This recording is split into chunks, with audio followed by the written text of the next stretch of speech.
Hello and welcome to the Gooners podcast, season 5, episode 75.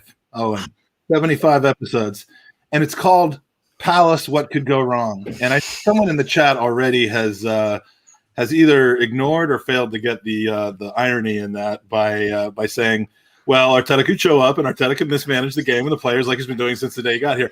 My point was, everything always goes wrong when we play Palace, and I've got a little video and picture montage to show in a little bit about that. But Owen, you're back. You're in your new digs. A little bit different background for your ass. A little bit more sober than last time. A little bit more sober than last time. Well, and, although I started sober last time, it just got progressively worse. For you or for Mike? For me, for once, man. Before we introduce our esteemed panel, I hear you've been dreaming about me. What's that all about? Have I permeated every moment of your day, including your non-waking hours? Well, it's funny because over the last year or so, Mike, we've got to know each other pretty well, and I think it's fair to say we've seen each other, warts and all, but we've yet to meet in person. And for some fucking, I don't know why my mind works. It's just illogical as to why you would come to Newry of all places in Ireland, let alone come over here to see me. Oh yeah, eventually for sure. But I was massively disappointed, dream or not, to find out that you were extremely small in stature. You were about the size of Danny DeVito, and I mentioned on air it was kind of weird that we even hugged in a dream. I don't know why in my dreams we would hug when we meet. I'm not a huggy type person. Well, you've really never kind of seen the lower. I mean, anything below my tits. Well, honestly, I mean, Jesus, thank God for that. Not purposefully. So was it kind of like this situation? Was that the size that I wasn't talking about? It was so fucked up. So you would be the Prince of Wales, and I would be Danny DeVito in your arms. Then essentially, was this the dream? It is, and I've sort of got a little bit of PTSD because you were a little fucked up looking like that. So now I need you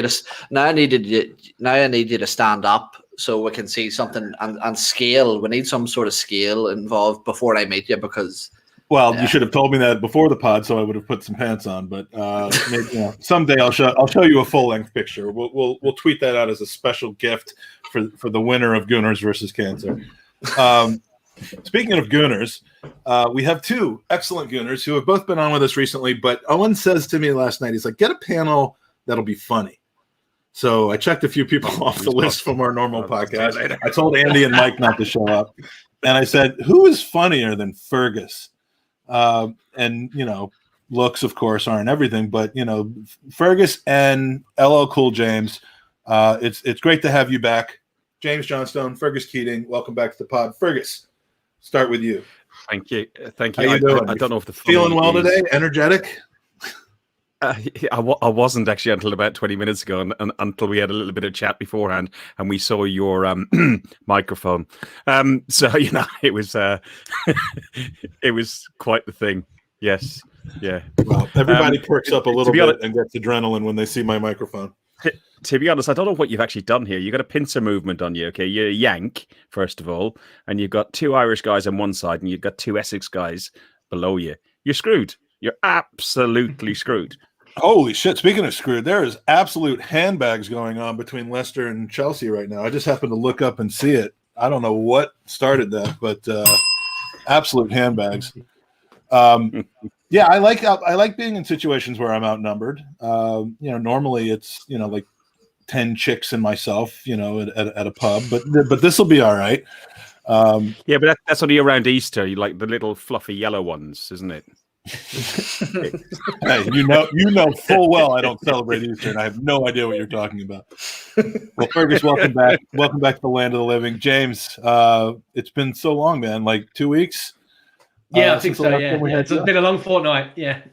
Well, I want to say that your hair is looking fashionable, and I've cut it. I didn't cut it. Yeah, someone cut it for me. Yeah. Well, it's you can't do any better than this, but that's a close second. Thank you. Always good to have you back. Had a bit of a you could call it a tiff on social media with one of your mates last week. Again? No. No, this is we discussed this last time I was on. You said, "Oh, I don't get with this guy anymore." Well, no, that was no that. But there's been more. Well, that wasn't the same thing. No, I think this was since the last time I had you on. It was about the point I was trying to make about the last 22 games of the season, this league table since Christmas thing. And, you try to make a specific, angled, very detailed point about something, and people just want to turn it into something else. But anyway, if I should ever get an invite onto the Purely Arsenal, we're gonna have to start from scratch again and realize that we're all on the same side of this. But anyway, it's good to have you back. Good to have you back. Thank you. So, Mike, note to self, by the way, if James does send you an invite via Twitter direct messenger, and you respond back and saying, "Oh, I'm busy this weekend," don't delete your account. Don't ghost him. That would be really poor form, wouldn't it? That would be. You'd almost have to hate social media to do that. Does anyone here hate social media? I couldn't imagine anybody doing it. I know where you live, Yuri. Can you down? Dun dun dun. All right, Yeah. so we've got to talk. That might be it's directed always at me. kind of tough to find topics when you reach the tail end of a season like what we've had. Which is why you you've flunked out and not picked any topics this evening. Well, you can only pull so much weight, which I know. But anytime Palace comes up, I just I love a good Schadenfreude, and we've not had the best success against Palace. And a few things to kind of bring us back. This video was actually a viral video that I personally took. I was unfortunate enough to be in the middle of this, but this is about 3 or 4 years ago at Palace away.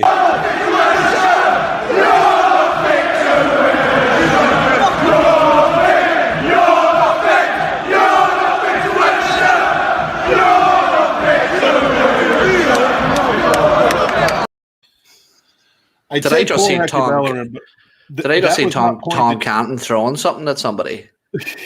That was not Tom Canton. Disgraceful. No, he was a little further back in the stands, sitting with Nunny and all that lot. But that was about, I'd say, the lowest that Arsenal have been. Now look, we finished. The season afterward. We won the FA Cup that season. Green one when Ozil marched off. Yeah, I mean it's gotten pretty bad, but to that date, I would say that's probably the lowest it's been. When the away supporters fully turn on the team like that, it's not good.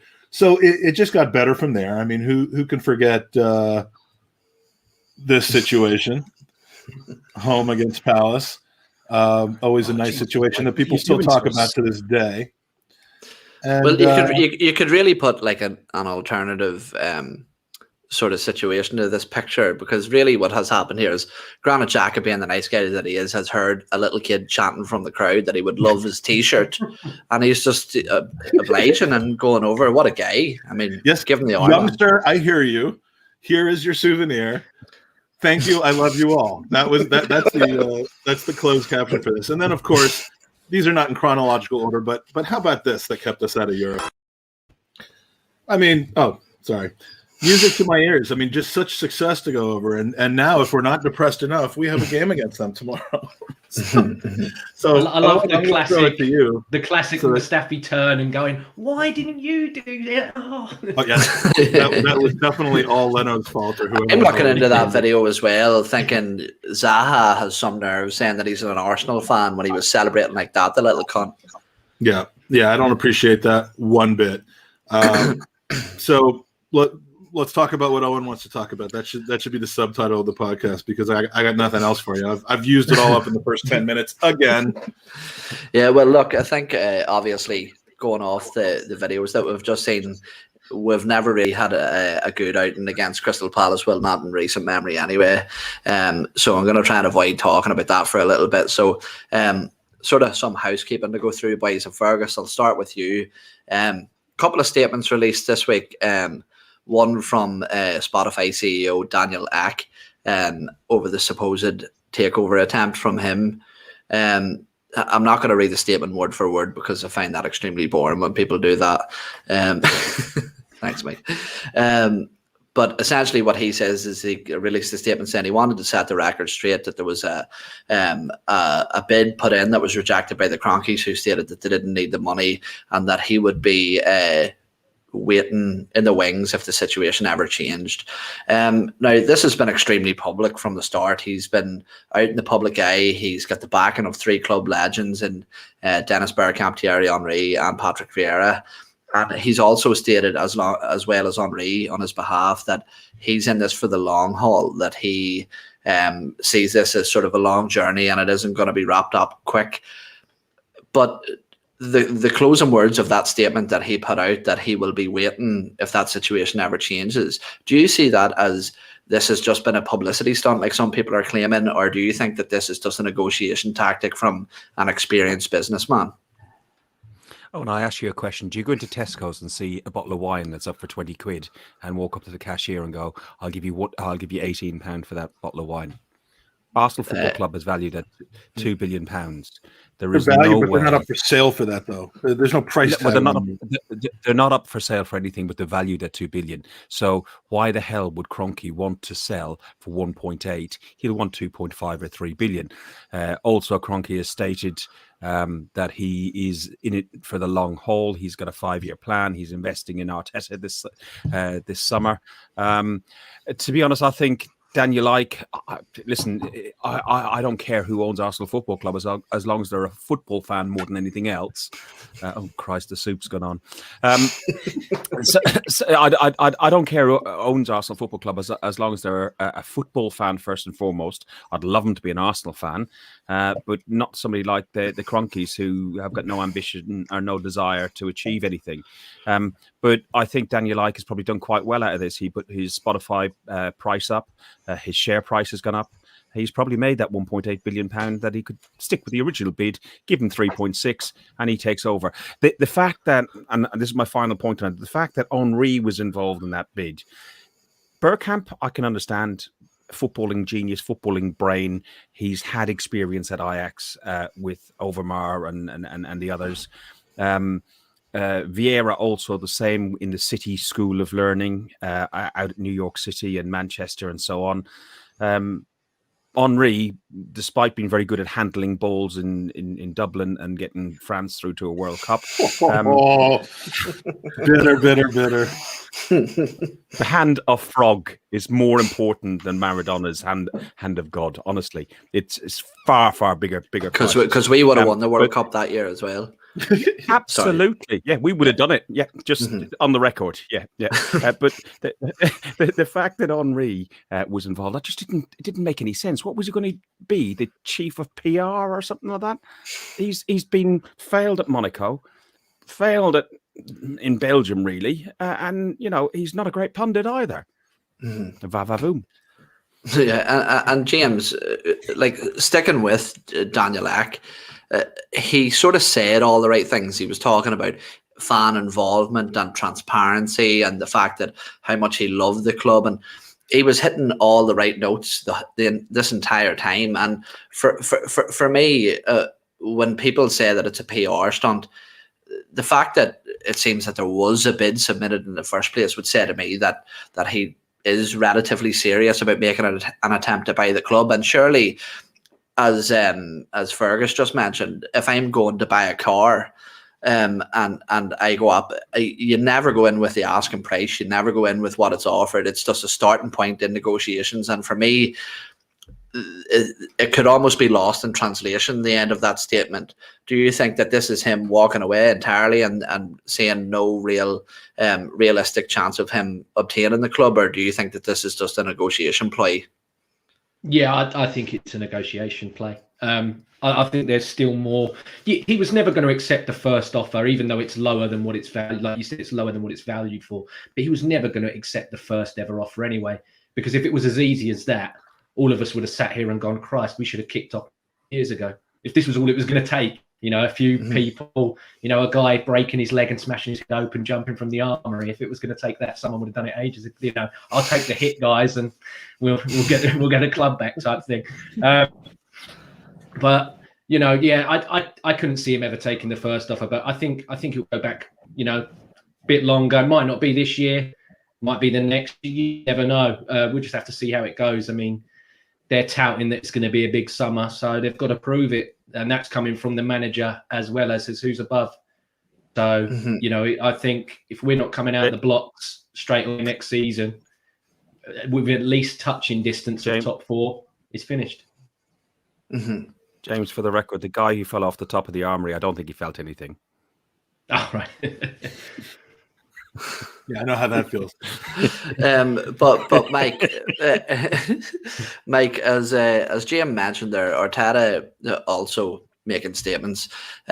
Recently, he had his pre-match press conference, and within that press conference, there was discussion of the ownership. And Mikel Arteta is somebody who's under scrutiny personally as well. And whilst I don't look and say that a manager has to avoid asking questions or they have to come out and tarnish the ownership or anything, but we often see managers just deflect questions. But for Mikel Arteta to come out at such a heated time when there's so much scrutiny on himself and the ownership, and praise publicly KSE and say that they are going to heavily invest, that there is going to be investment, that he feels that they're the right people to take a club forward, again, paraphrasing, not his exact words, but for him to so publicly back KSE, surely if there is no investment, for me anyway, then that comes under Mikel Arteta's head, because again, publicly lying to the fans.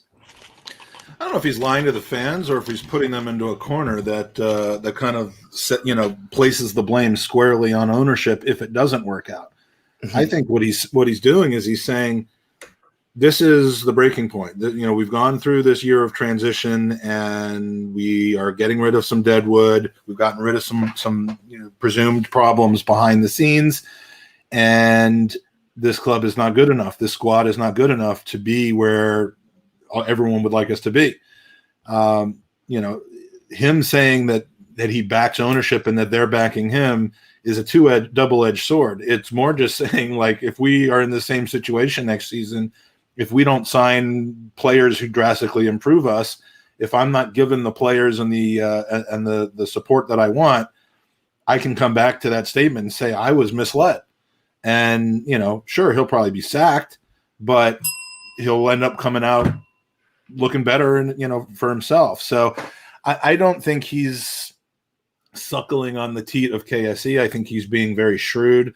And I also, to the previous question about Daniel Ike, this is move one in probably a 10 to 15 move situation that could take place over the next year or two. I mean, look, if Kroenke invests money, the team starts winning.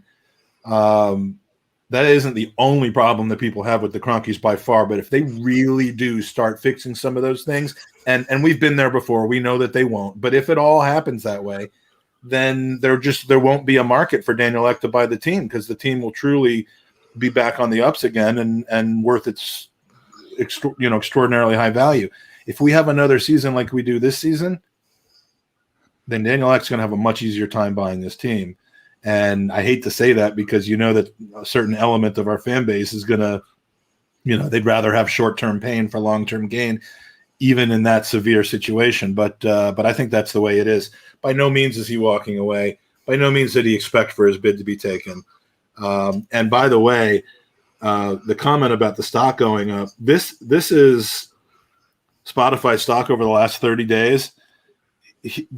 The April 28th was when he went on CNBC and announced his intention to buy Arsenal. He said that he was serious. The stock was almost at 290. Now it's at 220. So I'm not so sure that the Arsenal chase has been particularly good for him, his net worth, or his stock. But I'm sure that it's I didn't realize there was so many Spurs fans out there. Did you? Yeah. Look, his stock has gone a little bit Spursy in the last few months, but if he really has a consortium of people together, if he really, really continues to grow the grassroots support of Arsenal DNA type legends, the people that the club has been actually keeping at arm's length for whatever reason over the last 5 years, it's going to be a very compelling situation. It's just not happening this summer, and it's probably not happening next year, but it might be happening. Yeah. Yeah, no, I agree. Look, these things, obviously transactions of the size. Like, I think I forget who I was listening to, and just to put into perspective as to Raise how it so it much. doesn't look like I'm doing something else on Yeah, screen. no, Checking lower, this. lower it. I get a bit of a kick out of it. No, it's yeah. To put into perspective, if you were to count to 1 billion starting now, it would take you 32 years. So that's the money you're dealing with here. Absolutely huge sums. Why would but you do that though? Yeah, no, Name I me a think you should. situation where it makes sense to do that, Owen. Well, we're wasting our lives being Arsenal fans as it is. It's probably fucking more productive to count to fucking 1 billion. Anyway, but moving from finances into football, Fergus, news has broke today that Willian wants to move on. I think fair play to the guy if he does, if it's his decision. Now, Be back in a minute. I'm just going to London Colney. I'm going to pick it up now. Okay. Sending a helicopter. Listen. Though, I think on the Willian side of things, it's like some other players. You had Silvestre. You've had loads of aging players that we've bought over the years. That if it had worked, it could have been a masterstroke. It just didn't work. We gave him 3 years, which in reality should have given him, like, we probably have built something in with a 12-month break or something like that. But if he had worked, because at Chelsea, he was really, really playing very well some games and very poor other games. He's done it a couple of good games for us, and then he's been poor. But I'm glad he's gone. Because I feel he's stopping the likes of Martinelli and stopping the likes of some of the youth players coming through. For him to get 2 or 3 minutes when Martinelli is coming back from an injury, to be honest, I think it'd be far, far better that time given to Martinelli to see if he can get fully fit and match fit again. Yeah, for me, it's a strange one, William, because like you said, with what we thought he was coming in to do, it was actually, I think, a move that made a little bit of sense, which was to mentor some of the younger players in and around that position and just to give us some depth and experience. But he took on a role that none of us expected to see, which was he was starting over our 72 million pound signing Nicola Pepe, who really I think we needed to invest the time in. So I think we were sort of sold a lie in terms of what Willian was going to be, and as you said, it just hasn't worked out, unfortunately. But James, somebody who I think fans will be a little more conflicted by is David Luiz, who is also set to leave. Mikel Arteta came out today and publicly stated that he will be leaving the club at the end of the season. Originally, it sort of seemed like it was David Luiz who was pushing it to get the move away, but it really seems like it was through mutual consent now that that they're going to be going their separate ways. What is David Luiz's legacy at the club? Because for me, yes, he has mistakes in him, but he did bring us some good moments, and you'd have to say overall this season, he's probably looked our most solid defender. Yeah, I think he's not been dribbled past this season. I think he's one of the only ones that's still got that left in the league. That's because they'll pull you down from behind before you get yeah, past well, them. that's it. It's a skill. I could not be dribbled past as well. I just would also have 12 red cards. I don't know. It's what they class as the dark arts. It's still a skill. No, for me, I think I think people band Legend out too much. So I'd say he probably gets in at cult hero at best, possibly for the semi-final and the final performance of last year. I think he had a really good game against Man United this year, the one that we drew 0-0 at home. I think he played really well in that game, and I think he's just a big influence. He's just a big character, I think, I wouldn't compare him fully, but like Podolski used to be, seems to be the guy that's up for having a laugh the most and taking, I think he takes the mick out of himself more so he probably does with the others. He's clearly what he brought to our play was not nearly what he brought to our fan base as far as enjoying him. I mean, he was a cult hero, Podolski. He didn't make that much of a difference on the pitch. I hate to say it because I love the guy, but he had his moments. But I mean, the way he's revered, the way Rosicky is revered. Yeah. When you consider what they actually put out there, it's just because they're so likable and they just love the club so much. I'd almost put Santi in that category, but Santi really had some moments that were just special for our club before he got hurt. Yeah. So. Yeah, no, But- 100% agree. But Fergus, see, as James mentioned there, with Luis being such an influential player around the dressing room, regardless of how many calamitous errors the man can make, how important is it in this summer window? We're hearing the likes of Hector Bellerin is likely to move on, David Luiz, Willian. There's a lot of experience dropping out of this squad. I don't want to go through every name, but how important is it to reinstate somebody with that level of experience and know-how? Or do you think that maybe experience is something that we spend too much time lingering over? Maybe. I don't know. I do agree that David Luiz was a good influence over some of the youth players and so on, but he's had that effect now over the last year, 18 months.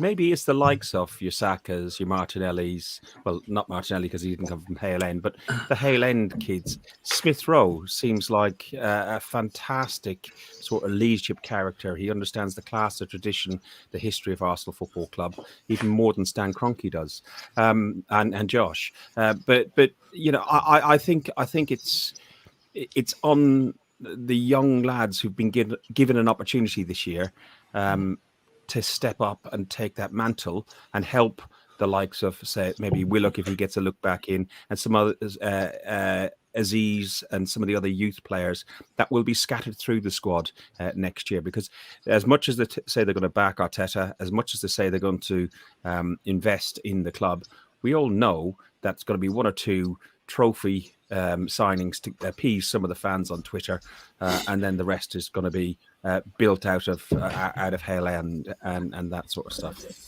Yeah, it's a tricky one for me because I think over the last maybe decade, even our problem is that, like we've all highlighted in the past, is that we often target too many aging players, no resale value, therefore the funds are just dead funds and therefore can't be reinvested in the squad. But the real Janice puts one in here, and he says, watching Drew earlier, which was on the Gooner Talk TV with Tom, they did a show earlier on just going through the players that they would move on from the club and the players that they would bring in. But Janice says, watching Drew earlier, I'm absolutely shocked that he has Holden and Granit Xhaka as starters next season. I am done. How can we be enthusiastic? Fuck me. And cheers for your donation, Janice. As we've mentioned before, any super chats that come in to the podcast go directly to Gooners v Cancer. So we don't see a penny of it. That's not me. I would take it because I've got a new mortgage to pay. So, well, anyway, don't because I'm just going to give you half of the Gooners versus Cancer thing for that, but now you've ruined it because I can't do that. Wraps, bro. Keep it under wraps. No, but look, talking about experience, James, it's come out today as well, talking about people leaving the club at the end of the season. Roy Hodgson is moving away from Crystal Palace at the end of the season, probably most likely to retire, I would imagine. I know this isn't an Arsenal discussion covering this manager, but somebody who's been so prevalent in the game over the past decades, gives a few words on what you think about Roy, because for me, he's a man that has sort of suffered over two poison chalices, which is the England job and the Liverpool job at the time, which were two absolutely massive jobs and probably unrealistic to do. But the oldest manager, probably I would imagine the longest serving manager in the Premier League at the minute as well, overall. So yeah, but do you think that Roy moving on could help or hinder them tomorrow evening? I think with their fans back as well. So they've got the best. I would say they've got the best home fans in the league in terms of atmosphere and everything else. Even though they're not going to be at full capacity, you're still going to hear them. They're still going to be loud. What is it? Glad all over, whatever it is they play, they'll be screaming that out at the start. So it's such a great atmosphere. I went there as a neutral a couple times before that awful game that I took the video from, and I loved the place. I loved the team. They were like going to be my second team, and then they just kept beating us and beating us and beating. So I have my second team is now Sutton. But good choice. but you're absolutely right, James. And I'm sorry. I'm the designated interrupter. Second teams. But second team. Club. Sorry. But I forgot that the fans were going to be back, and I forgot that Hodgson was going to be there. If there's anything that could lift that club to a higher level, those are going to be it. So now I'm freaked out. Thanks. Yeah. No. I think they'll definitely want to have a go, not just because the fans are there, but because it's his last game. How does it, in terms of, does it have a massive effect? I'm not really sure. I think most people are like, there's only 2 games left. Let's not, most, sort of plan, well, as best they can have planned their holidays. They probably only can go domestic. So, they're not planning much, but I don't think it's going to make a huge difference. But I was more concerned about the fans than I would be as Roy's last game. Fergus, speaking of the fans, from the FA Cup final, I watched that, and even sitting at home watching it on the TV, it's insane the difference it makes even to the match experience of watching. How big is it, not only for this game, but how big of an impact do you think that has had on Arsenal in particular, not having their fans in this season? Because we're talking about, you're thinking Mikel Arteta is a man who has basically almost never had fans in the stadium, and then you look at some of the recent debutants, Bukayo Saka, Emile Smith-Rowe, Gabriel Martinelli. These kids have been phased in with no fans, so surely this has had a big impact. Do you think that's for the better or worse? Well, listen, I think having fans back in, as you said, watching the FA Cup final, watching the Leicester fans jump, even the Chelsea fans, let's all laugh at VAR, the Chelsea fans, the noise, you cannot fake that stuff on TV. You can't. They've done a really good job at faking it, but they just really can't fake real fans. I was lucky enough to be at the Rapid Vienna game. And for the first 20 minutes before the stewards came in like the Gestapo and made us sit down and wear masks and not raise our voices and gave us blood tests every 30 seconds in case it was just ridiculous. But the first 25 minutes, I lost my voice, and you could see the difference it made with the fans. If you look at that Villarreal game, where we're 70, 80 minutes in and the substitutions would be made, Arteta would have known about it. The fans would, the players would have known on the pitch how the fans felt. You just have to look at Liverpool. Liverpool got on that losing streak. If the cop was in there, do you really think they would have lost all those games? Look at football. Look at the season all over. Arsenal, okay, we're 10th in the league. We are not a 10th place football team. Okay, we're dog shit, don't get me wrong, and we're bang average, don't get me wrong, but we are not a 10th in the league team. I put an awful lot, a huge amount down to our position in the league on Aubameyang, because Lacazette scored 3 more goals than he has last season, and played less games. Pepe scored the same number of goals, and I don't rate Pepe. And Aubameyang has scored 12 goals in opposed to his normal 22.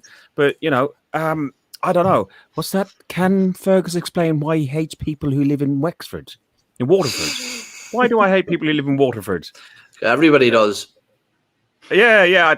You know what? It's when you get off the ferry and you've been on the ferry all night, probably in a force 10 gale, all you want to do is get through Waterford as quick as you can. That's probably the reason, is the truth of it, so. Yeah, no.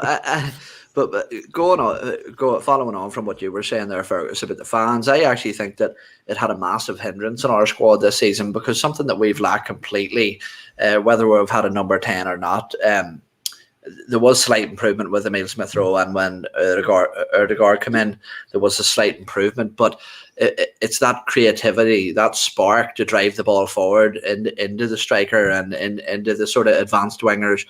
And for me, that's, with a crowd there, that just wouldn't happen. The crowd would be getting on the team's back and edging them on, and rather than playing some of the safe passes, sideways football that we've seen from Arsenal this season, I think we'll be much more inclined to see some more. Go on ahead. I was just going to say, in fairness, when we had fans and before we had COVID, we used to have that all the time with Aaron Ramsey, with sideways, backwards. And I had a guy beside me in the North Bank, and every time Aaron Ramsey passed the ball forward, we used to shout out, "Knock on," because we thought, he's playing the wrong bloody sport, So, but it'd be really interesting to see how it is on Sunday. I'm fortunate enough, I've got a ticket to go to the game. But it'd be really interesting to see if the issues with some people having about the manager, the issues that people have about the ownership, if that will spill out.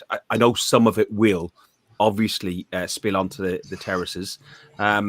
but I just hope it doesn't take away from the team performance and get in the way of the team performance. I think people are probably most likely just going to be extremely happy to be back in the stadium, and that might sort of distract them from those kind of issues. But Mike, Fergus, before you go on, we figured it out. I think on one of our open mic shows, you came on after Daniel, and I think this was the one that you were extremely intoxicated on, and basically I always am. Well, actually, no, I'm on water at the minute. So. Just roasted him because it was from Watford. So I think that's what he's getting at. It's a little callback to that. And also for Daniel Robert, who also who was it? Asked if I liked Sutton because of my twin that plays keeper for Sutton. You don't get these kinds of photo opportunities. God, look at that ridiculous hair and how ridiculously heavy. I'm just ridiculously heavy now. I was ridiculously heavy back then, but yeah, I do like Sutton. You made him look slim. I did. Look slim. He's 14. Yeah. He's 20 stone. I was more. So, he made you look tall. Yeah, well, taller than you think I am. But he was kneeling down. He was kneeling down. Sutton are 2 points away from being promoted into the Football League for the first time. So keep an eye on that. Next year's podcast is going to be, the U's podcast, not the Gooners podcast.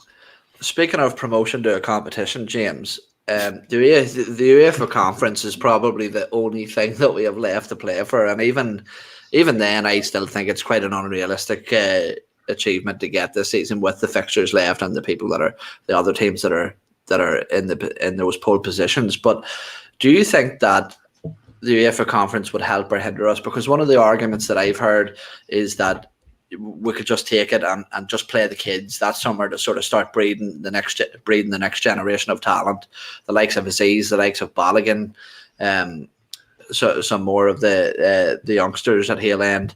But do you think that for me, Mikel Arteta doesn't take competitions lightly? Do you think it would be a hindrance or a help? Hindrance, absolute hindrance. You got to travel further away because it's going to be, it's not going to be.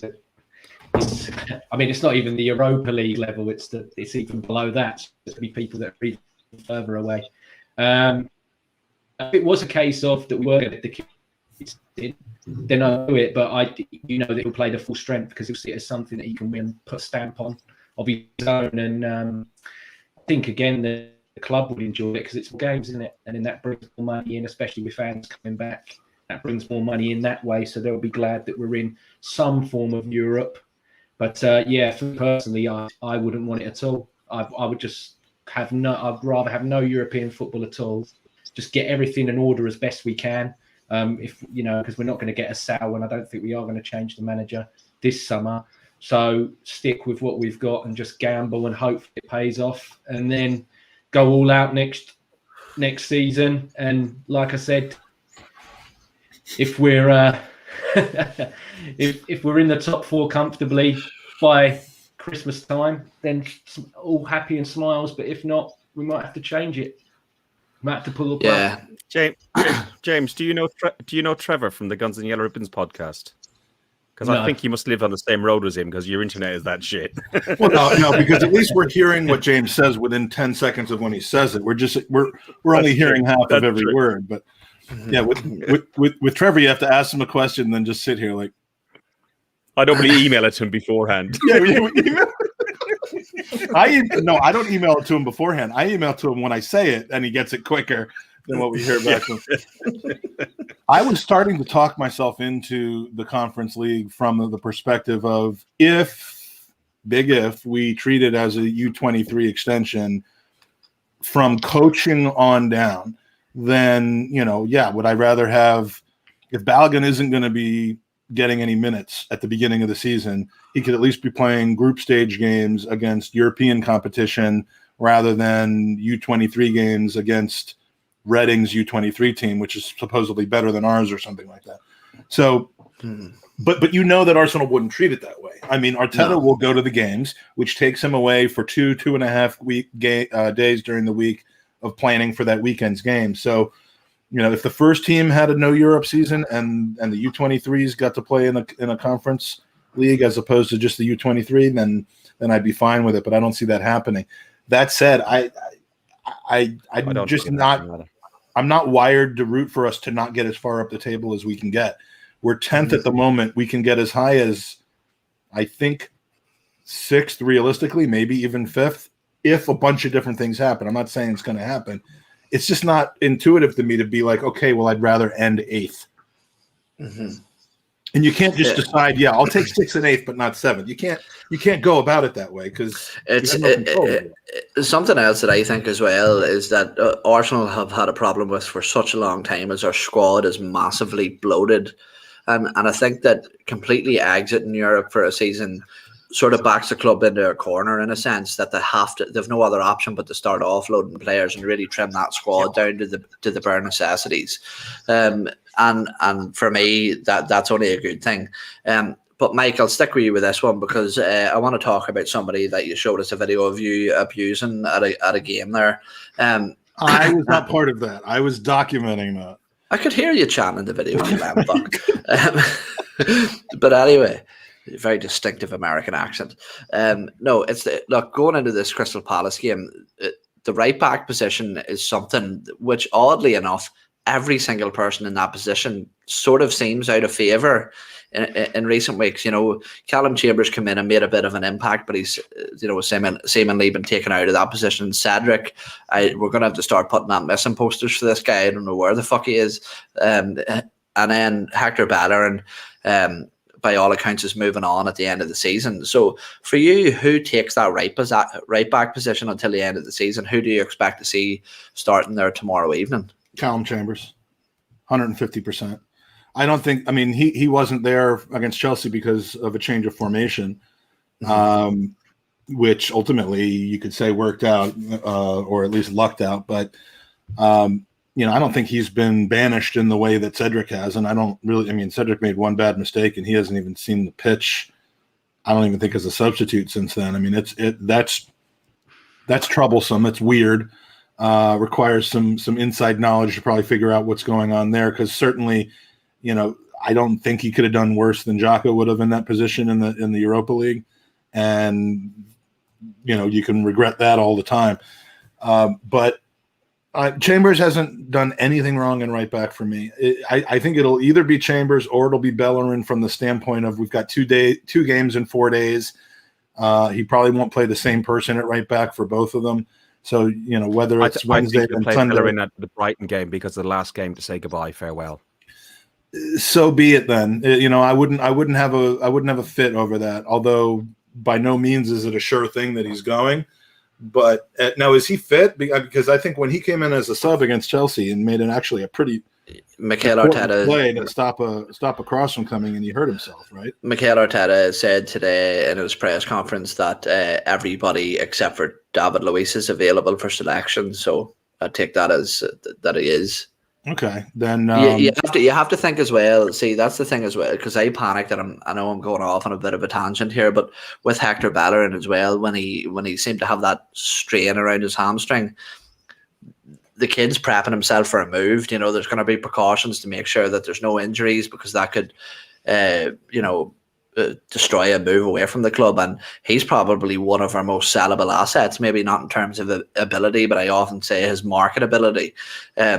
Like he goes to PSG, he's quite a fashionable player. So I think that commands even more of a fee, as stupid as it sounds. Oh, I would love to get just an acceptable fee for him that works for him. I mean, I wish him no harm.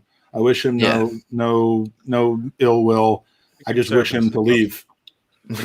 and I wish us to get some money that we could use for somebody else. It's run its course. Yeah. And then Fergus, look, we've talked about all the players leaving now, all right?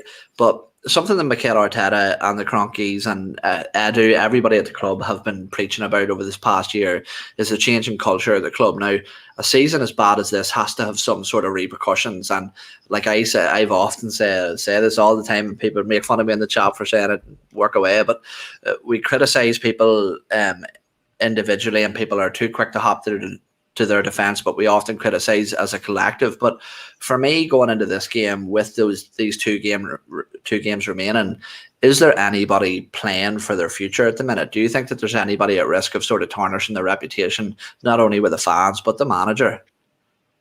Lacazette and Aubameyang. Mm-hmm. One of them is going. One of them is Mhm. going. And it depends on who will get the better fee for. I'd be tempted to say get shot of Aubameyang because he's got too much other stuff going on. But I don't think people will pay the money for him. He's had his last good payday with us. Would you give Lacazette an extension to his contract? Well, here's actually a really good one that Mike put across to us a while ago, and I'm not sure whether you were involved with this at all, but I think it's a very, very good question. Mike rarely asked very good questions, but this was one of them. But it was, how much is an acceptable amount of money for Pierre-Emerick Aubameyang? You think about the massive chunk of wages that he takes at the club, touted to be in around 350,000. His age.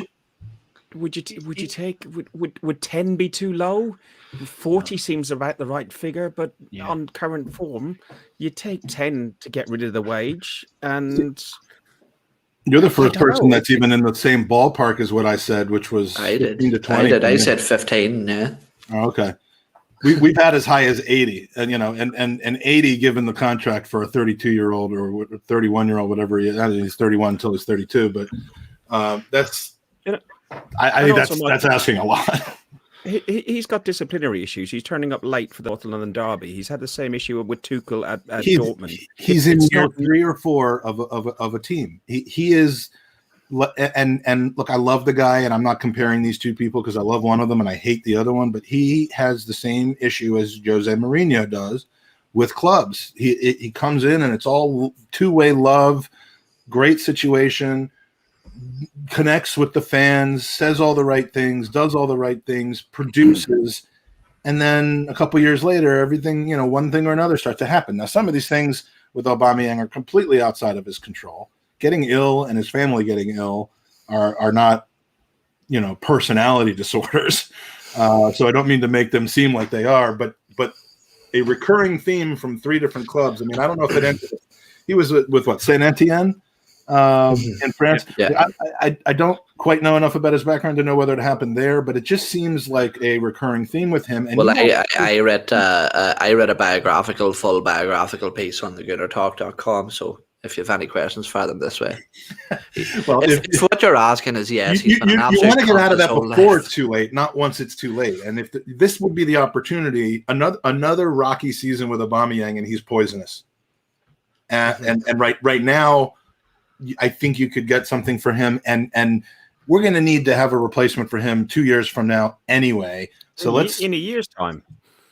Yeah. So I mean, God forbid we can get out of his wages and get any fee, which is why I'm saying 10 to 15. I mean, I wouldn't cancel his contract, but I wouldn't be holding out for 50 just because he has the quality of a 50 million pound player, because we need to would you be happy take if a mulligan. Arsenal paid £50 million for a 32-year-old aging player that's off form?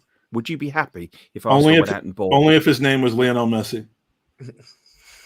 Okay. No, and don't waste the tweet. Puts him on here. He says, and you want Arsenal to implement a similar Ozil deal, won't Arsenal still be paying some of Aubameyang's salary? That has to stop. And that's not what I'm saying. What we're trying to say is, what is the sum that you would take for Aubameyang? And I think that due to the financial package that he's on, maybe somebody like a PSG who do have the money to maybe match that salary, you sort of have to compromise on the amount that you would accept for a player just to get the wages off the book and to make the deal financially viable for the other club that are willing to take him. If you take 45 million pounds and pay 100,000 a week of his wages versus taking 25 million pounds and paying none of his wages, it all comes out in the wash the same way.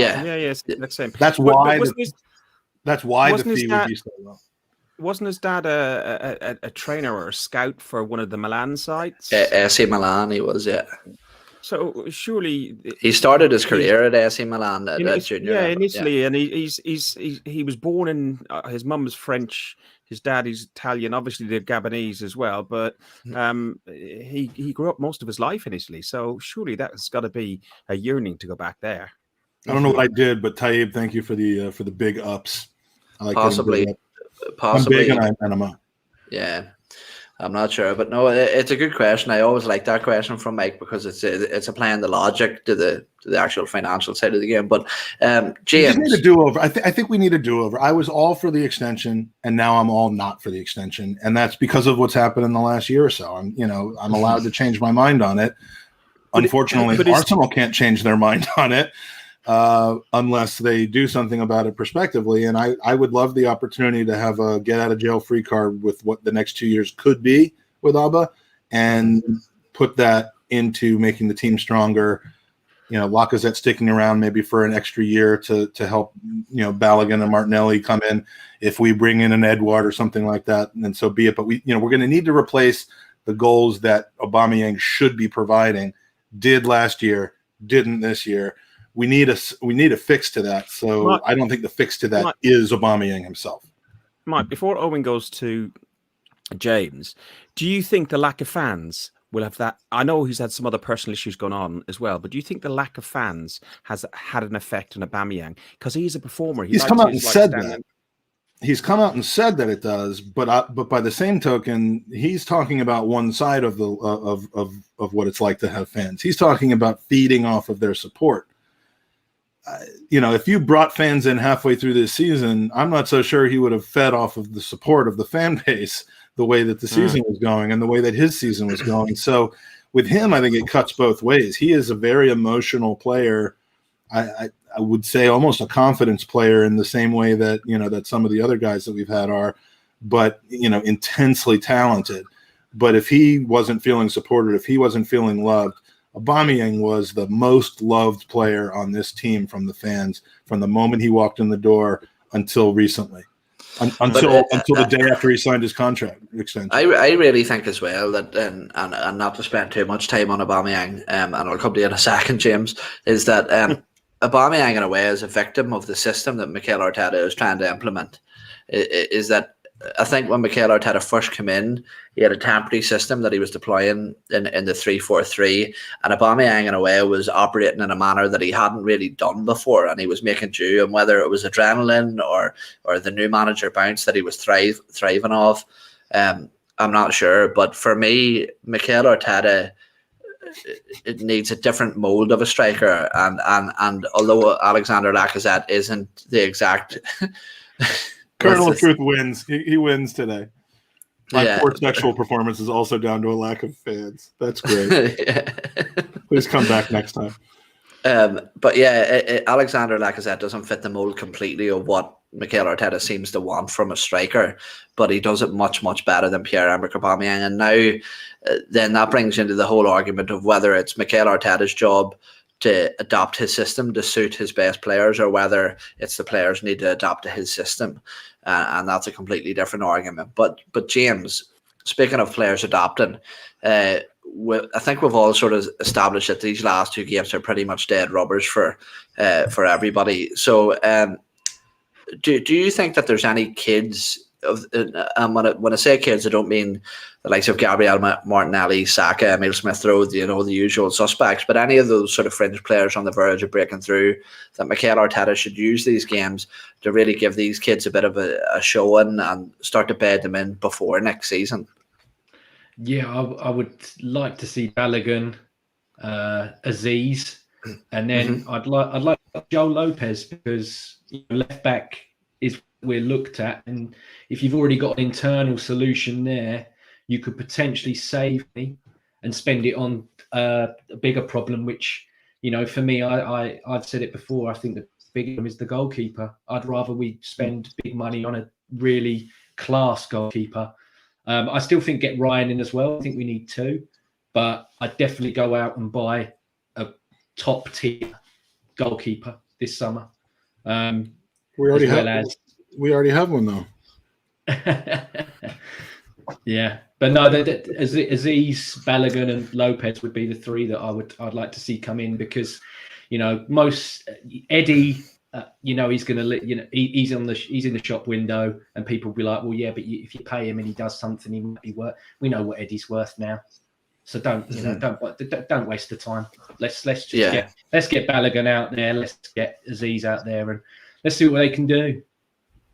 Yeah, and for me that was one of the frustrating the most frustrating things after we exited at the semi-final of the Europa League was seeing Eddie Nketiah on the bench and Balogun again completely absent, and Danny Ceballos being used while Aziz was again on the fringes. And for me, these are little mistakes that Mikel Arteta needs to correct, whether he's doing it to sort of save face, trying to put on decent performances to win the fans over. But for me, you're not winning the fans over with 2-0 over fucking West Brom or whatever the fixture is. You're not winning face with the fans with those results. I thought Balogun was doing the same thing that he had done with Martinelli and then with Chambers, where it was just like, you're not in the team, now you're in the 18, now you're coming in for the last 10 minutes, now you're coming in for the last 25 minutes, and then you're a part of the club. It seemed like Balogun, the day that it was rumored that he had signed his contract, before it even come out, he was included in the squad, I think, for was it the quarterfinals for the Europa League? Not necessarily the semifinals, and then it just disappeared again. And the U23 season's over now. So I don't. I mean, Balogun's got to be a pretty patient kid, because you'd think he has earned his opportunity. He's been assured a game time for next season. So I think what they're doing now is just trying to sort out the wheat from the chaff that they're going to get rid of in the summer. Balogun signed, he's done, he's dusted. Get him in next year. I would have liked to see him play more ahead of Eddie and stuff like that. But playing Eddie, do you put his value up and do you put his value down? But I think his value, it is what it is at this point. He's an £8 million sale, probably, one way or the other. And whether you play him on Wednesday or not. We blew it in January. That offer that was there from West Ham, and it was concrete.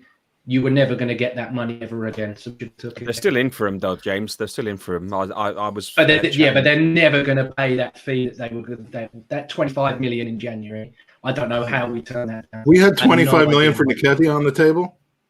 20, I thought. 20-25. Yeah.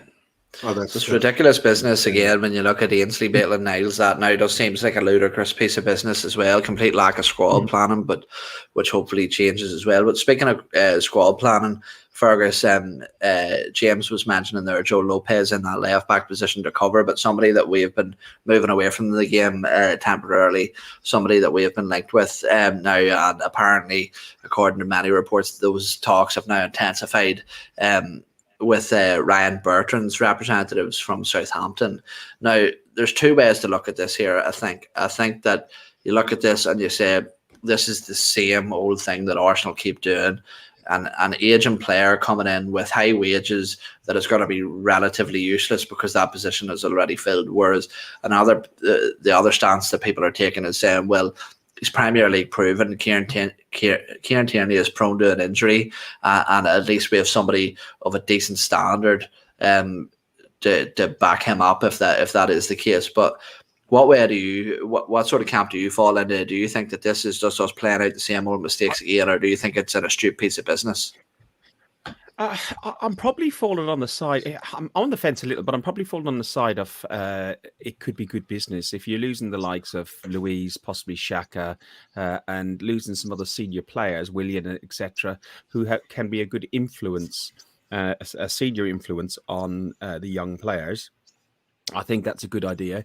I think the fact that he has got Premier League experience is good. He's a good left back. He's never going to be first team. He's going to be cover for KT.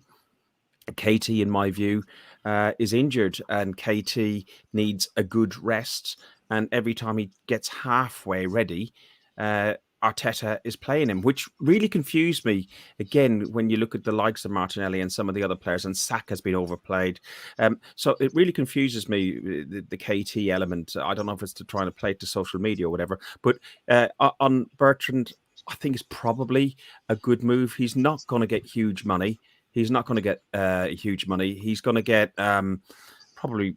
What's he going to get? 60, 70 grand a week? He's on so he's on 70 grand a week at Southampton. But what you have to remember as well is that Sead Kolasinac is on about 100 grand a week, and he will be leaving this summer as well. So essentially, he's not going to go where? To go to fuck. Well, I mean, but he's still under contract. Is my point? Like we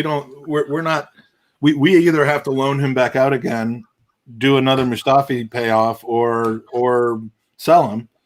Yeah, well, I would imagine it'd be sold for buttons, or he will, or they'll mutually agree to terminate his contract and let him go. So, but essentially, the Bertrand deal would come in for free. And where I stand on this here is that he's a good left back. I watched again, and I'm plugging Canton shamelessly here all the time, man. But his tactical breakdowns are good. And he matches his crap, but the tactical breakdowns. But he's statistically speaking, he's actually, and I'm not in no way am I saying that Ryan Bertrand is better than Kieran Tierney. I'm not saying that at all. Kieran Tierney is my favourite player at the club. But what I am saying is, in certain aspects of the game, he does supersede Kieran Tierney in terms of defensive duels, aerial duels. There's plenty. Watch it and you'll find. But after watching that, I thought that this could be a decent move. And again, like you say, Fergus, for the experience coming in as well. I think the stigma around it as well. There's something to do with that ex-Chelsea thing as well. That fuck, here we go again. But at least he went somewhere in between. Like I don't want to get them directly from Chelsea when Chelsea no longer wants them. Bertrand didn't. Bertrand wasn't discarded by Chelsea because it's like shagging your mate's ex-girlfriend, isn't it? It's like if she's been with another guy in between, it doesn't really count. It doesn't, and and if she's 30 years old, then I'll take it. But the Bertrand, for every Willian, for every Mikel Sylvestre signing, there's the Johnny Evans that we turned our nose up at and has been very, very effective for a Leicester side for the last couple of years, and. He's such a fucking Daniel's such a piss take. I mean, you can't say that whether it's going to be a good idea or not. You can't, whether Willian was a good idea or not depends on really, how much you want to revise history. I mean, go back and show me what you thought when the signing was made, not what you think now. And maybe you pegged it, but like those can go very well or they could go very wrong.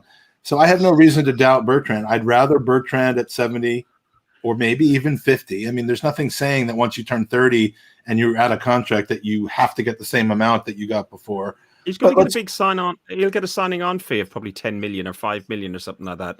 The only thing that annoys me, though, I mean, he only he makes a total of 2 million a year. He's not going to get a signing on bonus for 10 million. Okay, yeah. Well, he's got to get a chunk of change to sign on. The only thing that annoys me is these ex-Chelsea links, not with him in particular, but with all of these players, Louise, Willian, etc.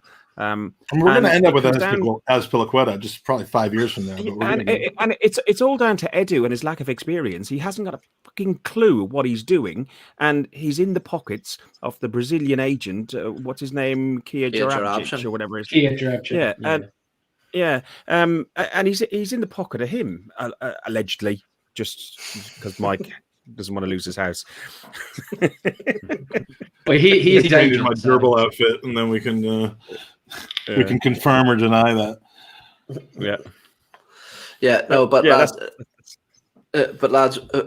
look, I know we haven't overly covered the Palace game in depth tactically or anything like that, but really, I think we can all agree that it's really difficult to get up for this game when it really means relatively fuck all. But lads, there's a good crowd who is watching in the chat, and there isn't a massive amount of likes on it. So if you could do us a favour and hit the like button, I've always wanted to say that. Everybody else says smash the like button. I'm going to call you out by name. Drago, Bulgarian Gooners in the chat. Demsek, Yo-Yo, Peter Renner, Giannis, thanks for your super chat. Daniel Robert, been on fire today. Who else we got? We have Gary was in here earlier. Don't waste a tweet. Matthew Hudson, Matty K, Dublin Gooner, came to see the two Irish guys. Kernel of Truth with the comment of the day by far. And who else we got? Taib is in the chat. Rinat Sahab in the chat. Carlito El Gooner. Just a ton of good people. A lot of good interaction in the chat. And we're gonna have apparently you don't like the show though. Yeah, fucking like it. I will say where you're talking about the left backs, I think it was very interesting that pre-season friendly with Hibs was organised today. I think that Doig. we're linked with their lad, and I think that might be something in that, considering that, because we've done that before, haven't we? When we signed Ox, we had to play Southampton. That was when they got promoted, I think, weren't it? And then you never know, man. There could be shrewd business going on in the background, and possibly Bertrand on a free for a 2-year contract, and this kid as a long-term backup. But is he Brazilian? No, he's Scottish. That's why we always play Chelsea in the preseason. Whether it's like a just a tournament in Malmo, or whether it's the Charity Shield. That's the invitational where we end up scouting all their over 35 players. But lads, if you can stick about for a few minutes, and we'll see how many we get in here, but we're going to take some questions from the chat. So if you can stick your questions in now, guys, and put a queue at the start of it, just so we can read them out and put them over to the boys. But before we do that, lads, what I want from yous is, so as Mike would say, what I want from yous is because it's coming to the end of the season, and this is likely before the closing of the season, your last appearance on the podcast. We want three things. Definitely their last appearance on the podcast. 100%. Yeah, it's been per.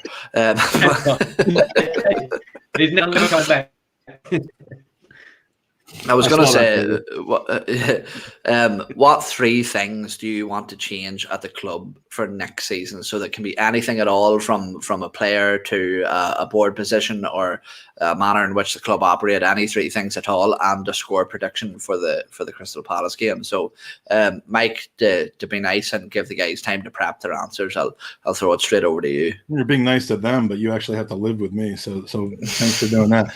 The 3 changes I'd like to see, and I'm not going to use anything like new owner, because that's not going to happen.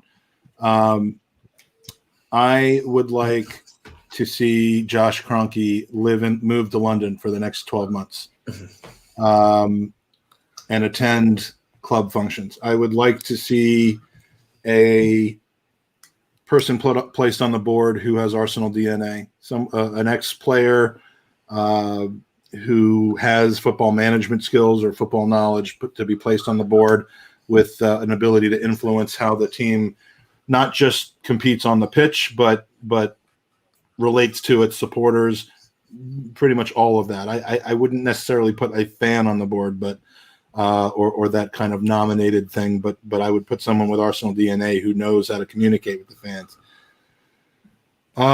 The third thing I would do is try to win more next season. I'd say that last one's probably the best place to start. I would sign Yves Bissouma and sell Xhaka. That's what that would be my third thing. Over everything else. Trying to win popularity with the chat. Score. What? Why did they say that? No, but I love how conscientious you are of that. Oh, I didn't even see it. The score. It's going to be. We're going to lose 2-1. Because when I predict wins, we never win. So I'm going to predict a loss. Fergus, 3 things that you would like to change for next season and a score prediction.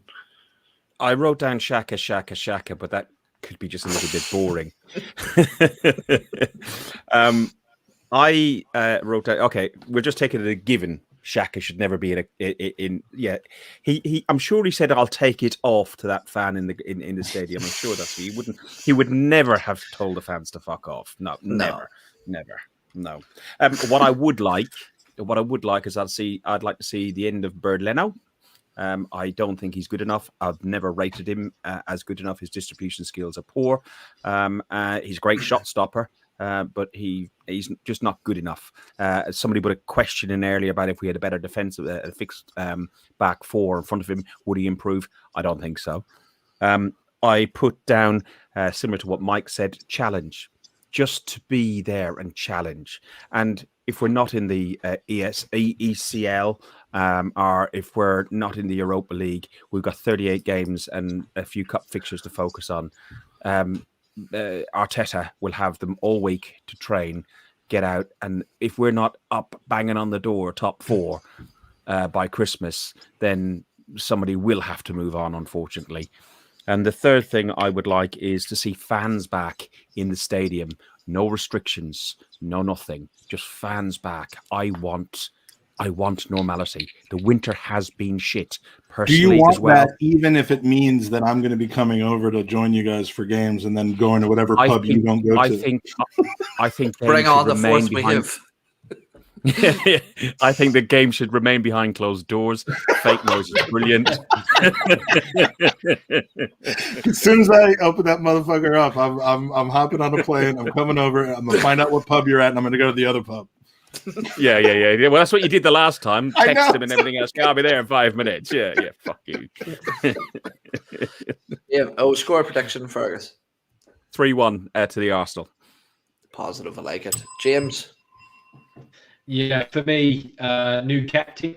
I think even if he stays, I think he should have the captaincy taken away from him. Clearly, a guy that has an influence now, but he's not naturally. He's a guy that can be part of something, not lead something. So yeah, I'd take the captain's armband off him. Echo what Fergus said. New goalkeeper, please. Straight away, yeah.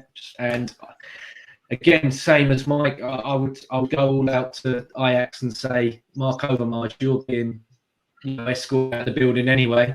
You're not working anywhere, and I'd hire him right away because I think there's no one there that has a football brain at all. Well, I know Gullick started Monday, didn't he? So he's in there. New Wi-Fi. Yeah. Colonel of Truth only has one wish for next season, and that's new Wi-Fi for you. And a score prediction, James. 1-1. Sadly.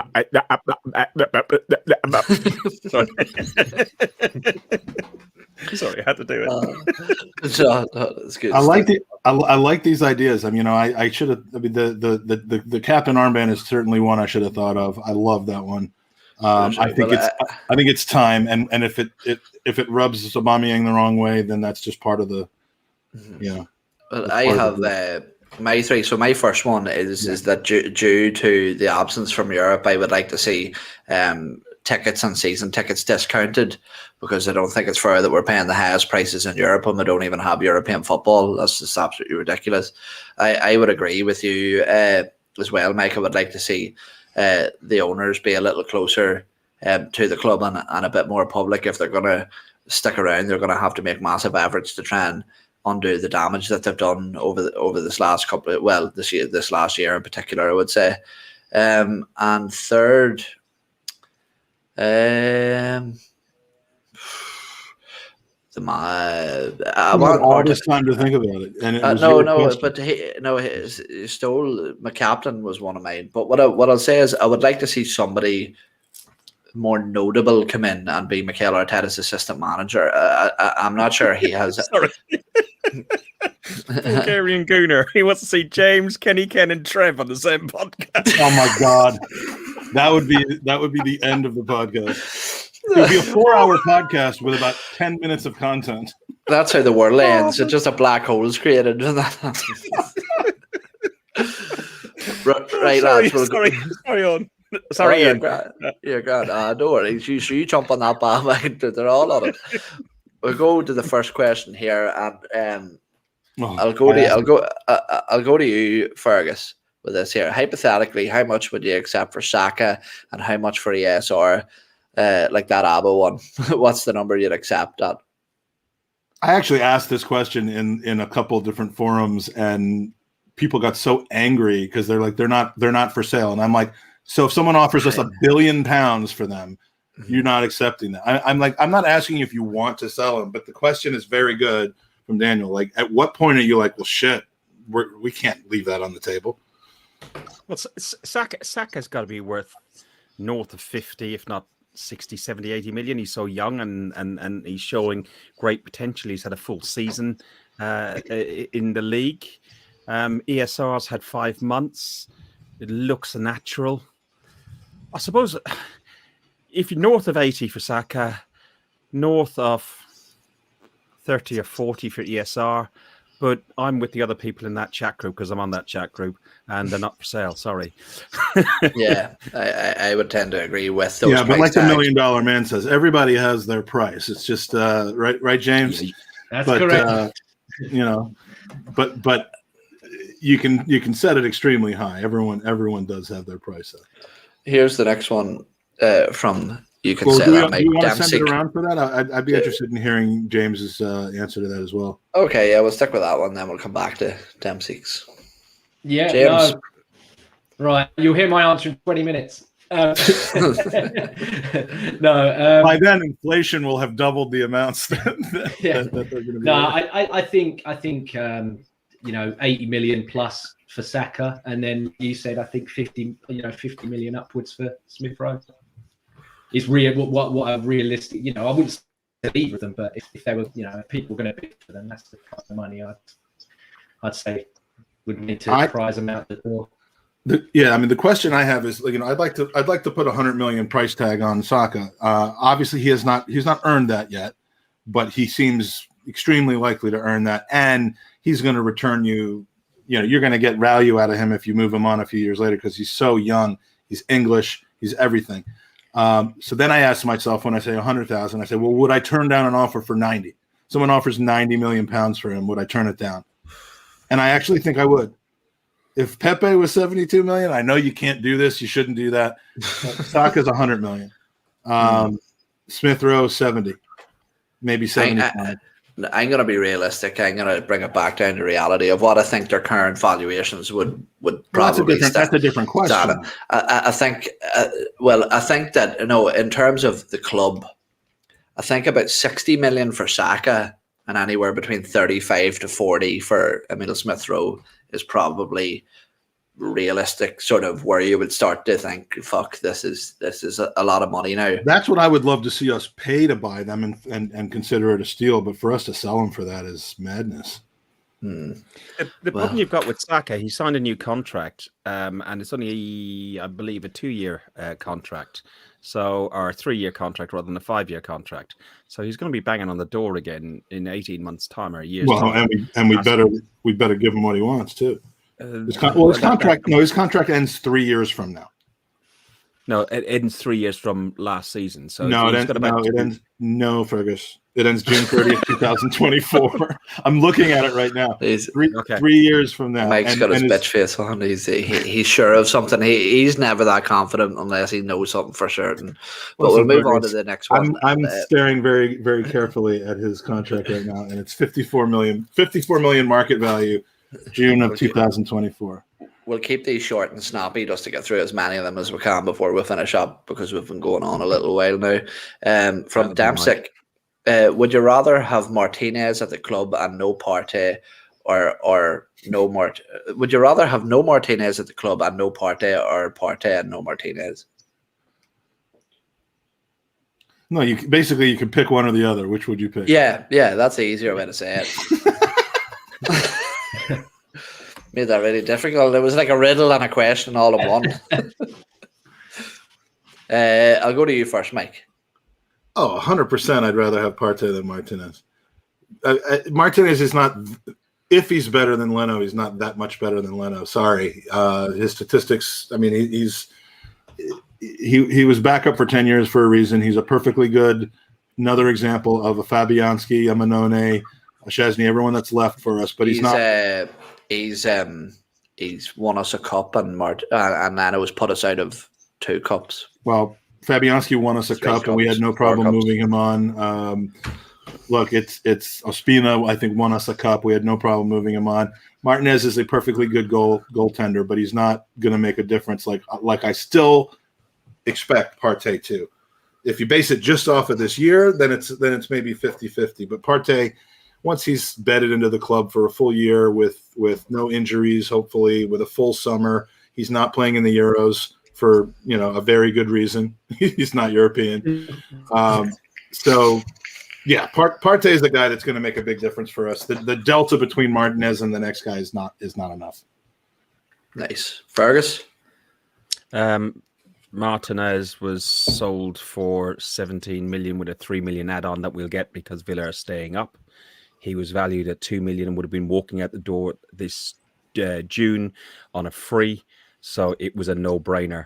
Partey hasn't come to the party yet. I don't see what the big fuss is about. I'm hoping he'll have a great season. That's number 4 on my list. I'm hope he'll have a great season next season. And I just hope it was settling in sort of stuff. Yeah. James? Oh, Yeah. No, I'd stick with Partey. Yeah, I agree with everyone else. Yo-Yo has actually disqualified the question because he wasn't signed due to Emmy's departure.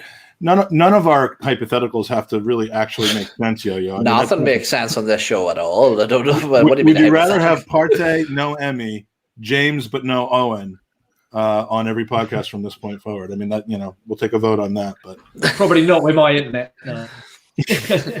Next one. If you could switch houses, then we're set. Next question, lads. Do you see Xhaka going or staying? Staying or going? He wants to hear from you first, apparently. You're Owen. Oh. What do I like or what do I see? I see him staying. I think Arteta likes him and he likes Arteta. It's just down to now. What I will say is, over the course of the summer, if he receives any flack from a fan base, I think that's the sort of a bit of touchy territory for Granit Xhaka. But in terms of the relationship and also who we bring in as well, whether his position's under threat as well. I know people say about keeping hold of him for a backup, but I don't see Granit Xhaka as somebody who's willing to bow down and accept that he's going to be second choice centre mid. He'll want first team football guaranteed. So, but for me, long story short, I see him remaining at the club for another season. What about you, Fergus? Again, I've got the keys. October 2019. That guy is dead to me. Mm-hmm. I'm with you. And when I thought about possibly letting him back into my heart, which is a very unique and special place, he scored a goal after getting another red card, scored a beautiful free kick, which is his fucking job, and then started barking again to all the haters about his performance. So put Yo-Yo's comment up. Arteta sees himself in Xhaka. I wonder if that's what Xhaka's got on Arteta. Nudes. That he's been in Xhaka. We don't know what goes on in that manager's room. It's right there off the end of the dressing room. In fairness, he has improved a lot under Arteta, and him and Leno are the first two in the team sheet. Unfortunately, he has. He has. And James, before we go to you on you can argue all you want about whether he's a shit player or not. I don't get it. I am not entering that argument. I don't want him at Arsenal Football Club. I don't like the guy. I think that this is again, as with most of these guys, is our last chance to get any kind of residual value for him. Send him back to Germany where he has roots. Send him to Bern Leno, not Bern Leno. Send him to Basel. Whatever, but I don't want him on the team. Will he be here next season? Yeah, he'll absolutely be here next season. Just don't be chanting at him abuse from the stands. He's already nearly stared my head off. Yeah. Maybe that's another reason. Maybe this is a reason why I'm a little upset at Granit Xhaka as well. In fairness, Mike, Lee Judge he doesn't like me very nice much. Guy. Lee Judges said Xhaka was a really nice guy when he was sitting up in club level, but I think he was slagging you off most of the time. He said there was this fat American guy, and he was just giving me the evils the whole time. Tell me whether Xhaka looks happy with me in this. I just wonder whether I could ask you just a little bit about leadership and captaincy. Obviously, Lauren's not here at the moment. It felt as if last season you really took on a lot of responsibility. My phone going off in the background, right in front of.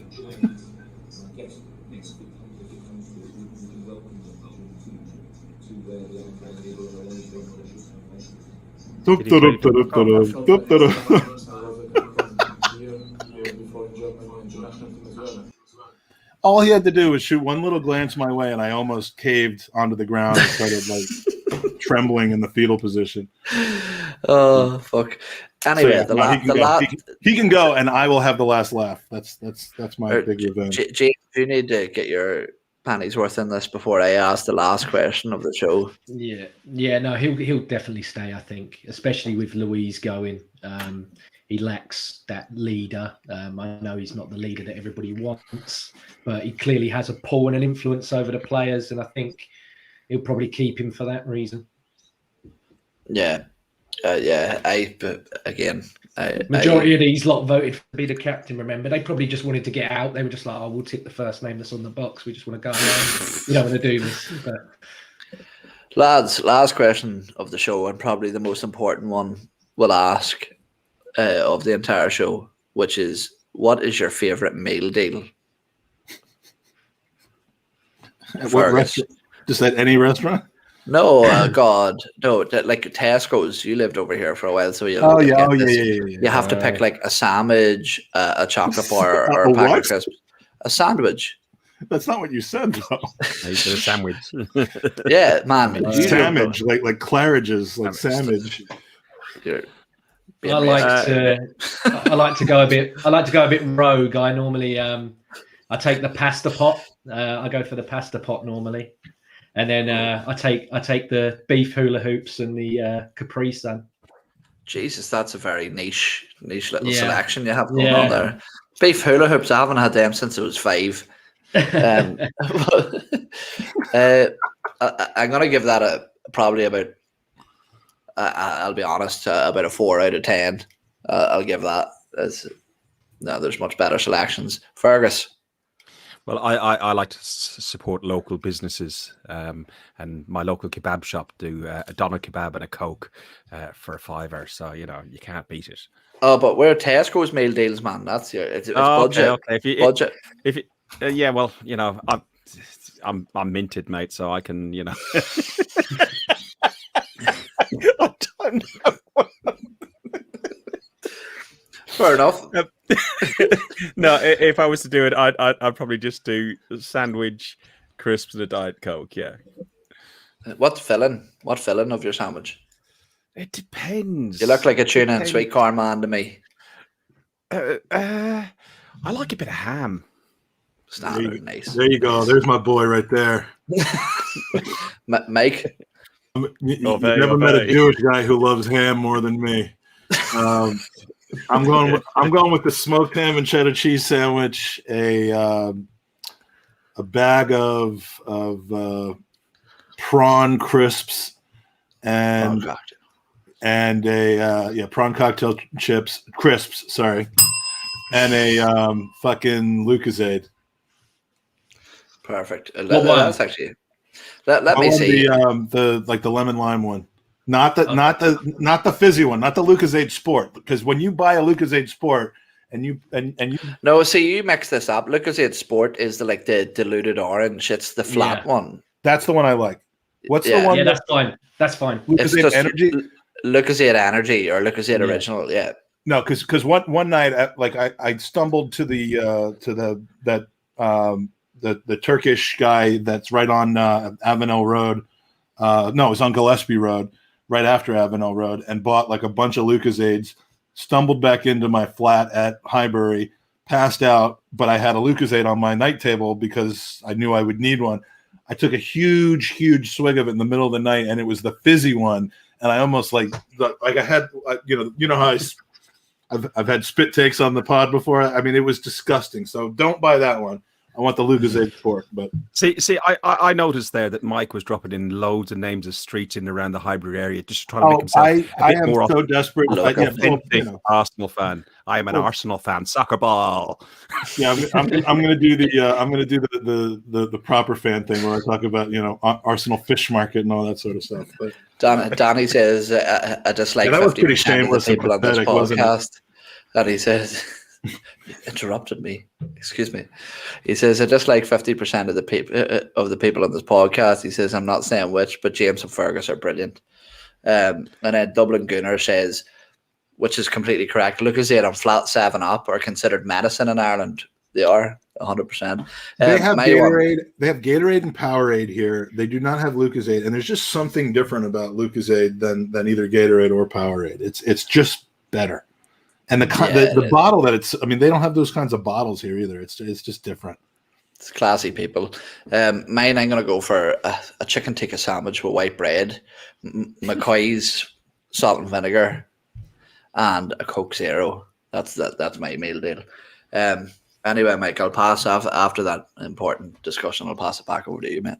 Yeah, well, this is the end of the show. Thank you for joining us. 2 more games left. We're going to slug through it. We are doing we've kind of taken by we I mean me, taking a hiatus to the live post game open mic show, but we will be doing one tomorrow night, win, lose or draw. Because the game is a bit earlier than usual for a midweek game, we're starting at shortly after 10 p.m. UK time, about an hour, a little over an hour after the kickoff. So go watch the Highbury Squad, go watch Guns and Ribbons, go watch the Gooner Talk, any of your post-game shows of choice, and then head over here for we're pre-game, Mike. Pre-game, 90 minutes before kickoff. I know, but I wanted to include you, and go watch Purely Arsenal, but watch just James, not the other guy. Yeah, cover half your screen. Exactly. And I'm going to make one of those things like a podcast watching thing that it's a sleeve you put over your screen and it has a little hole cut out so that you can put it over the person you like and not have to watch all the other people. But so join us tomorrow for that. Join us Thursday. This was announced on their show last night, but Thursday is going to be a special Highbury Squad and Gooners podcast collaboration. It's going to start on their channel and then move over to our channel. But we've got, for those of you that live in the U.S. or for those of you in the U.K. who remember Rebecca Lowe is currently the studio host, an amazing, beloved person here on NBC Sports coverage of the Premier League. She'll be on with us. Super Kev Campbell will be on with us. We're going to have a handful of guests and one also very special guest joining us as well. So that'll be a fun show. And then, again, you can join us on the Highbury Squad at 8 p.m. UK time. And then by 9 o'clock, we'll be switching over to ours and kind of having a recap of it. So you won't want to miss that unless you're dumb, which is all I have to say. So with that said, thanks, Jared. Thanks, Jared, for saying in the chat that Rebecca Lowe is great. Thanks, Fergus, for saying all the other things you said tonight. I've hardly said anything. That's why we invited you on the podcast. Owen said, I want a funny person and someone who's hardly going to say anything. What one do I fall in? It depends on whether your internet was working or not. So, Fergus, tell us where to find you specifically tomorrow, an hour and a half before the game? Yeah, an hour and a half before kickoff, we're doing our preview show on Guns and Yellow Ribbons YouTube and Facebook, and you can see we're Guns and Ribbons on Twitter. It's our final preview show. We'll go back to our normal Wednesday evening slot there afterwards, as we won't be able to do a preview before the game on Sunday because we'll be there and we'll be very, very, very, very, very, very, very, very pissed. Yes, that should be. Oh, I can't wait to hear the stories from the pins. That's the kind of thing that's I'm not going to the pins. Well, I'm not going to the pins. Or the Tolly, wherever you go. Oh, you're going to the Woodbine. Yeah, that's right. Well, I want to hear the stories anyway. It kills me to not be there. But James, it's going to be really strange to see Trevor and he's not buffering. You know that. No, he should do that though. He should does that in real life. Yeah, he should just stare at you. And then the whole time you'd be like you'll be interrupting each other and then stopping and then trying to. I'm gonna ruin him. I'm absolutely gonna ruin him. I would love to see. I would love if he was actually like that in person. Like his internet is fine. It's just he's a very slow individual. Pace wise, I mean, I'm not making fun of anything. I'll let him know. He's a big bastard. You know that he'll do you. Anyone could do the person that Owen thought I was in his dream last night could probably do me. Probably turn me over. James, always good to see you, mate. Thanks for being available. And for thank you for inviting me. Pleasure. And the hair's looking great. I'm glad you're finally getting it more kempt, as you would say. It looks great. And tell us where people can find you on Twitter, on social media, podcasts, whatever you're doing. Yeah, just at LL Cool James 91. My own YouTube channel's on there if you want click it. I might make a video, I might not. It depends. And then purely Arsenal. Yeah, that's me. Purely Arsenal FP. He's also does a big thing around Easter, especially on the Friday. He rolls this rock back. Yeah. And Christmas is a good one as well. I'm very good on the 25th. Rolls this rock back. Maybe Fergus was the funny one of the ghost. I didn't see that coming a mile away. Quality, not quantity. Thanks to the chat. Thank you, Owen. I'll see you maybe tomorrow if you're Maybe around. tomorrow. And come on, you Gooners. And now, from New York City, night 6 of Who Wants to Be a Millionaire. Right now, we've got 10 new contestants ready to go. Mike Feinberg, Sterling, Virginia. Here's the question.